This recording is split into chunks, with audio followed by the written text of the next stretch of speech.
కర్ణాటకలో కాంగ్రెస్ పార్టీకి ఎదురు దెబ్బ తగిలింది. చిక్బల్లాపురం జిల్లా బాగేపల్లి కాంగ్రెస్ ఎమ్మెల్యే ఎస్ఎన్ సుబ్బారెడ్డి ఎన్నిక చెల్లదంటూ కర్ణాటక హైకోర్టు సోమవారం సంచలన తీర్పు వెలువరించింది. 2023 శాసనసభ ఎన్నికల సమయంలో సమర్పించిన అఫిడవిట్లో ఆస్తుల వివరాలను పూర్తి స్థాయిలో వెల్లడించలేదని, తప్పుడు సమాచారం ఇచ్చారని నిర్ధారిస్తూ ఆయన ఎన్నికను రద్దు చేసింది. 2023 ఎన్నికల్లో సుబ్బారెడ్డి చేతిలో ఓటమి పాలైన బీజేపీ అభ్యర్థి సి మునిరాజు ఈ ఫలితాన్ని సవాల్ చేస్తూ హైకోర్టులో పిటిషన్ దాఖలు చేశారు. సుబ్బారెడ్డి తన నామినేషన్ అఫిడవిట్లో పదుల సంఖ్యలో ఆస్తుల వివరాలను దాచిపెట్టారని, అందువల్ల ఆయన ఎన్నికను రద్దు చేయాలని కోరారు. ఈ పిటిషన్పై విచారణ జరిపిన జస్టిస్ ఎంజీఎస్ కమల్ ఏకసభ్య ధర్మాసనం సుబ్బారెడ్డి ఎన్నికను రద్దు చేస్తూ ఉత్తర్వులు జారీ చేసింది. అయితే పిటిషనర్ అయిన మునిరాజును ఎమ్మెల్యేగా ప్రకటించాలన్న అభ్యర్థనను మాత్రం న్యాయస్థానం తోసిపుచ్చింది.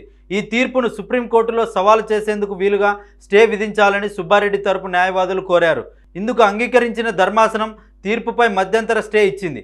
దీంతో సుబ్బారెడ్డికి తాత్కాలిక ఊరట లభించింది.